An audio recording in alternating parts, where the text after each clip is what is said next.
So, Uncle Fish, you ask, explain this to me. How can Deshaun Watson, Ezekiel Elliott, Dolphins owner Stephen Ross, and Calvin Ridley all get the punishments they got,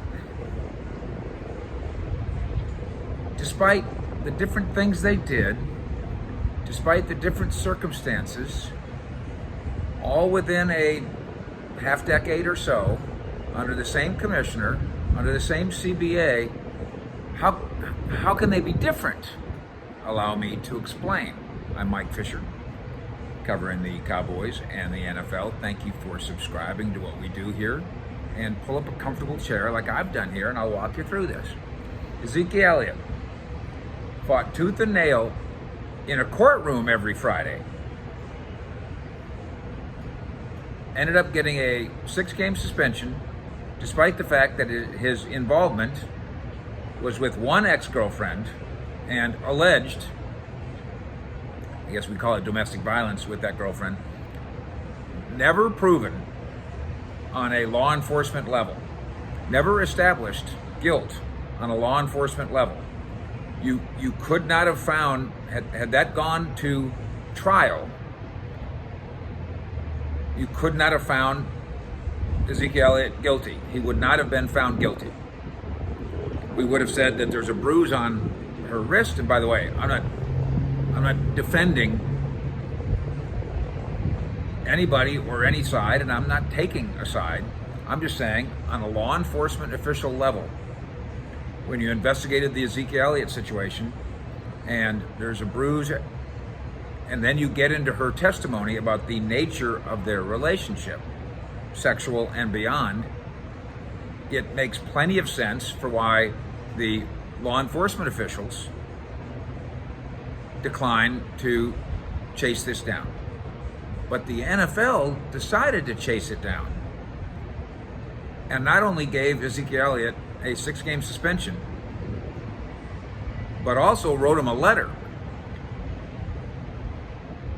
And I've got the letter. I've got a copy of the letter. And it basically says, if you ever get in any sort of trouble at any level with the police, ever again for anything, we can suspend you for life. And you know what? They didn't need to write that letter. They already could suspend him for life. They don't need to give him that warning. You know why? Article 46. If you followed me back in 2016, you probably remember and know all about this. Let me jump to Deshaun Watson. Deshaun Watson gets a 6-game suspension. And whatever it is, $50 million guaranteed, untouched, and made that money while sitting out all last year in Houston, even though he was on the team and on the roster. Now, I'm not taking a Deshaun Watson side, one way or the other. I'm just speaking about the world of jurisprudence. He had more than 24 accusers, not one ex-girlfriend, 24 accusers that they would suggest indicated a pattern of what we could most politely call misbehavior, what they would allege was sexual misconduct and worse. He got 6 games, even though there was 30 women involved instead of 1. And while in a court of law, beyond the civil side of it, they never shut down Deshaun Watson. The civil side of it caused Deshaun Watson to pay a settlement to many of the women involved. And some of that's still ongoing. Ezekiel Elliott, 1 accuser. Deshaun Watson, 30 accusers. Same NFL punishment. Calvin Ridley, the wide receiver for the Falcons, will sit out the year. Why? Because he was in a state where gambling on your phone is legal. He was at an app where gambling on your phone is legal, and he gambled on football. Now, it's in his contract. He shouldn't do that. Can't do that. So he is absolutely in violation of his contract. No question about that. But why a year? Article 46. Why 6 weeks, six games for Watson? Article 46. Why 6 games for Zeke? Article 46. Why once upon a time did the punter and kicker for the New York Giants, who has allegedly habitually beat his wife, he got 0 suspensions until Time Magazine found out that he got 0 suspensions, at which point I believe they gave him 1. That was in this most recent decade. And now to Stephen Ross, the owner of the Miami Dolphins. They habitually and consistently and often tried to break the rules by tampering with Tom Brady and Sean Payton. Come have lunch on the yacht while you're employed by another NFL team. The NFL launched a 6-month investigation. They found the Dolphins and Stephen Ross to be guilty. They fined the billionaire, which doesn't matter. They suspend the billionaire. He's got to stay away from the team till October 17th, as we've discovered with Washington's Dan Snyder. That doesn't matter. They do take away draft picks, including a first-round pick. That matters to some degree. Is that punishment enough? How is that fair?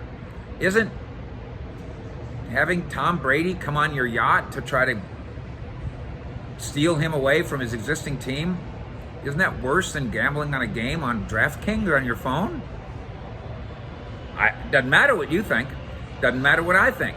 All that matters is what the commissioner thinks, and Roger Goodell, because in the CBA is written a clause called Article 46, can do whatever he wants for the betterment of the game, for somebody who's done bad by the game, for somebody who has hurt the shield.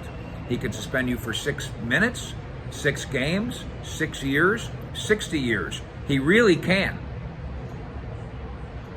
You can fight it, but you're not going to win, because Article 46 gives him the power to do it. Who signed off on Article 46? The NFL Players Association did so about 40 years ago, and they've never gotten the clause out of there. I don't even know if they try. I said it with Zeke, I'll say it again now, and then we'll get to, we got Ridley out of football for a year.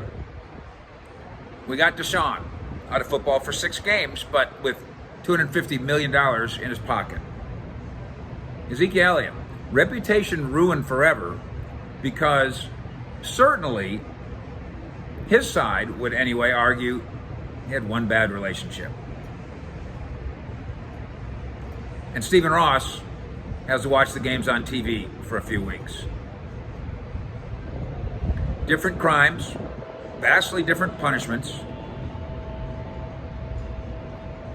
all because of the same rule. If I was the NFL, I would get out of the business of crime and punishment. I'd get out of the business of being judge, jury, and executioner. I'd let the law do it. Roger Goodell, for whatever good strengths he has zero background in the law. Never been a politician, never been a district attorney, never been an attorney, never been a detective, never been a cop, never been a private eye, never been nothing. Never been a judge, but he is now. And the morons at the NFLPA are the ones that allow him to be the judge.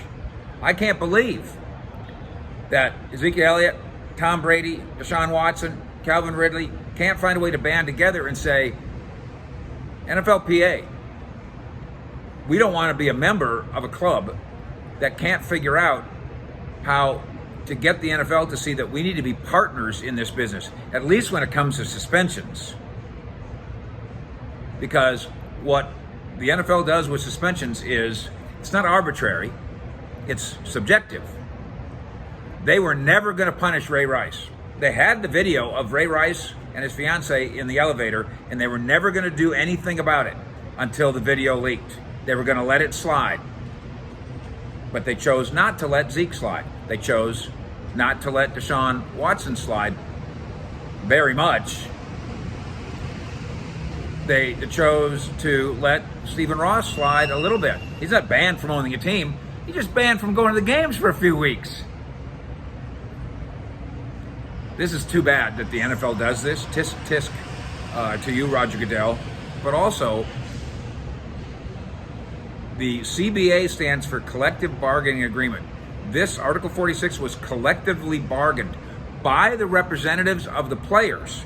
They gave this power to the commissioner, I think back in 1971, and have never had the brains, the brawn, or the balls to take it back, to the detriment of their union members, and as far as I'm concerned, because we have no idea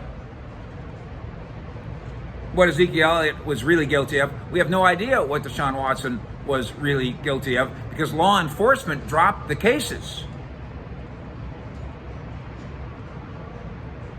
NFLPA, you've got raisins for brains, raisins for biceps, raisins for balls. Article 46 is why Deshaun Watson versus Ezekiel Elliott is completely fair, because it's a rule that the NFLPA allows to exist. Fish out.